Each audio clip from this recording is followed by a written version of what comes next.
Near the top of a mountain in northern Wyoming, almost 10,000 feet above the sea, there's a wheel made of stone. It sits on a bare limestone ridge in the Bighorn Mountains, above the last of the trees, in a place where snow can fall in any month of the year. 28 lines of stone radiate out from a low central pile of rock, like the spokes of a great wagon wheel laid flat against the ground, and a ring of smaller stone piles sits around its rim. Nobody living built it, and no one can say for certain who did. The people who raised it left no writing, no metal, and no name, only the stones, arranged with obvious care in one of the highest and hardest places a person could ever choose to work. For generations, travelers who climbed to the summit found it already ancient, already wrapped in story, already holding the wind. And when an astronomer made the same climb in the 1970s and looked hard at the way those spokes and stone piles were set, he began to suspect the wheel was pointed at something in the sky. So who laid these stones at the roof of the world, and what were they watching for? To follow that question honestly, we have to start not with the legends, but with the wheel itself, with the stones on the mountain and what can actually be measured up there. The wheel sits near the crest of Medicine Mountain, in the Bighorn National Forest of north-central Wyoming, at an elevation of 9,642 feet. That number matters because it places the wheel above the tree line, on an exposed shoulder of pale limestone, where the growing season is only a few weeks long, and deep snow buries the ground for most of the year. This is not a comfortable place. The wind rarely stops, the weather turns in minutes, and for much of the calendar, the site is simply unreachable, locked under drifts. And yet, people carried stone to this spot and arranged it into a careful, deliberate design. The wheel is roughly 80 feet across, a rough circle of loose limestone slabs and cobbles gathered from the surrounding ground. At its center is a larger cairn, a donut-shaped pile of rock big enough that a person could sit inside it. From that central hub, 28 lines of stone run outward to the rim, the spokes that give the medicine wheel its name. Spaced around the rim are 5 smaller cairns. Low stone enclosures open toward the center, and a 6th cairn sits just outside the ring entirely. Each of those cairns, it turns out, has a view. Standing at one and looking across the hub toward another draws a line, and those lines are the reason the wheel became famous. The name medicine wheel is a general term, and this is not the only one. Across the northern plains and the Rocky Mountain foothills, from Wyoming up into Alberta and Saskatchewan, archaeologists have recorded dozens of stone circles and spoked features that get grouped under the same label, built at different times and for different reasons. But the wheel on Medicine Mountain is the most famous of them all, partly because of where it sits and partly because of what was found in its geometry. The mountain around it is dense with other traces of long human use. There are older stone features scattered nearby, a worn foot trail that runs for miles along the crest of the range, and small stone enclosures where people once sat through cold nights to fast and pray. The wheel does not stand alone on an empty peak. It sits at the high point of a much larger sacred landscape, a whole shoulder of the Bighorn Mountains that people have climbed to and worked on and returned to across many generations. Everything a builder needed was right underfoot, loose plates of pale limestone weathered off the ridge, easy to gather and to stack, which is one reason the wheel could be repaired and added to again and again without anyone hauling material up the mountain.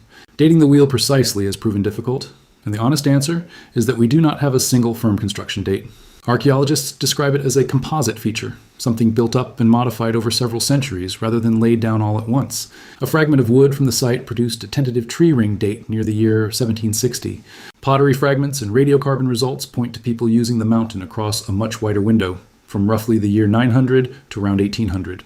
The structure as a whole is probably less than 1,000 years old, but parts of it may be older, and parts may be newer, added by hands that came later to a place already sacred.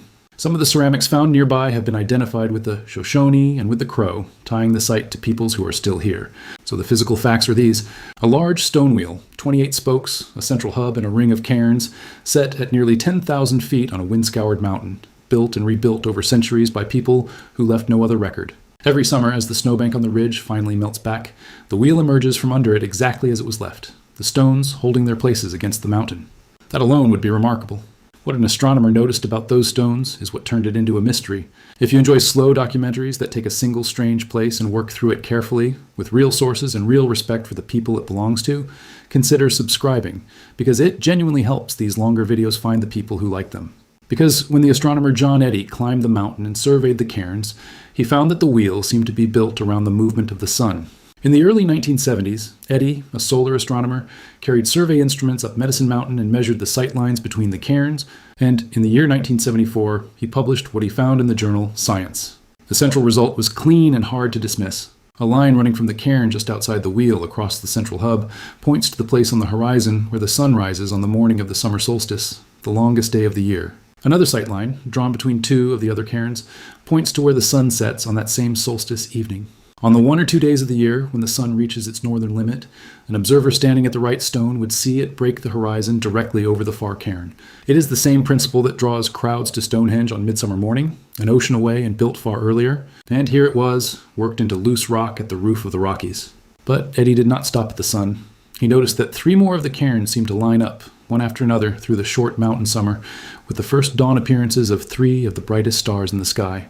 In the weeks around the solstice, a bright star that has spent a season hidden in the glare of the sun will briefly reappear low in the glow just before sunrise, an event astronomers call a heliacal rising. For peoples without a written calendar, these first risings are a reliable clock, because each bright star returns to the dawn on close to the same date every year.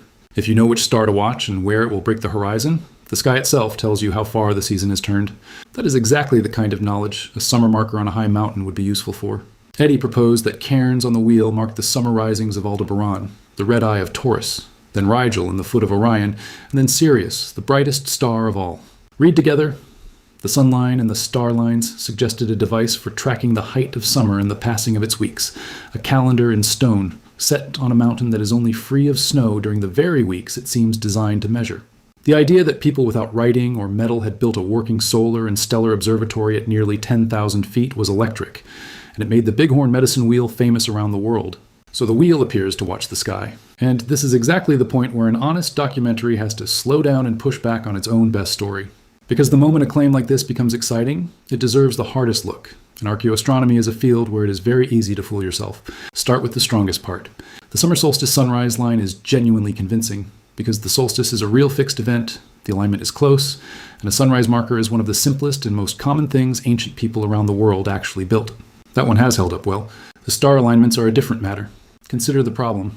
The wheel has 28 spokes and 6 cairns, which means there are a great many possible lines you could draw between points. And the sky over any horizon is full of bright stars rising at many places through the year. When you have that many sight lines and that many candidate targets, some of them will line up by pure chance. And the human mind is superb at finding pattern in scattered rock. Skeptics pointed out that with enough stones and enough stars, a few striking matches are almost guaranteed, whether or not the builders intended them. The composite nature of the wheel makes it harder still, because if the cairns were added over centuries by different people, then a line between 2 of them might connect stones that were never meant to work together. An alignment that is real in the geometry, but accidental in history.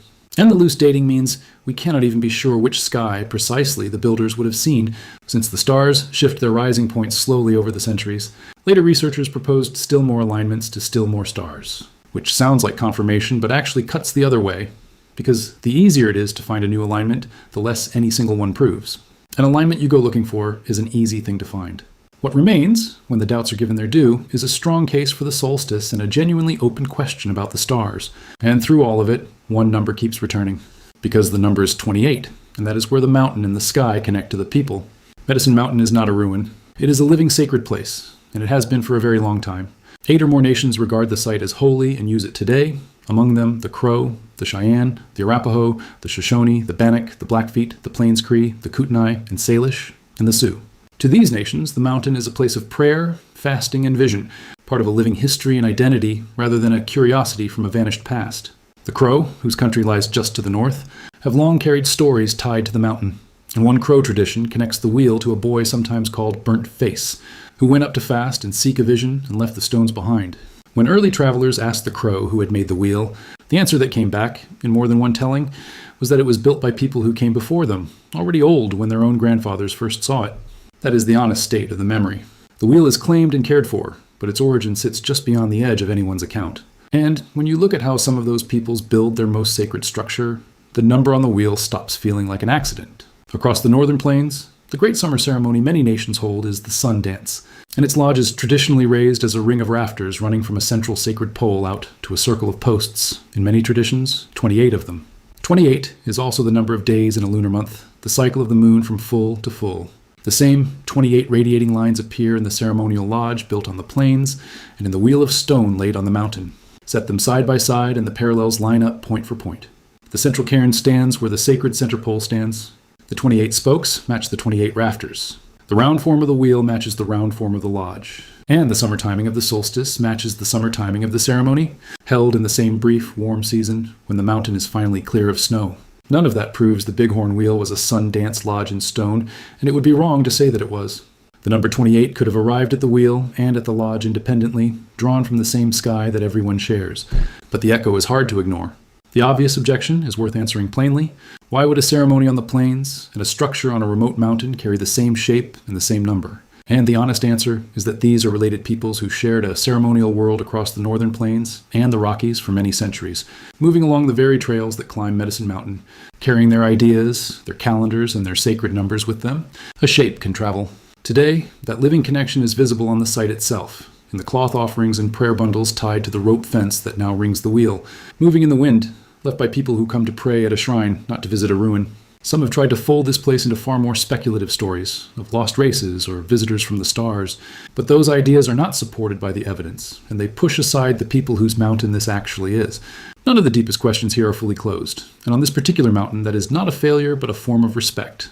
We cannot name the builders, we cannot fix the exact year, and we cannot prove which lights in the sky they meant to catch. What we can do is separate what is known from what is not. Here is what nobody seriously disputes. There is a stone wheel near the summit of Medicine Mountain in Wyoming, at 9,642 feet, roughly 80 feet across, with a central cairn, 28 spokes, and a ring of smaller cairns.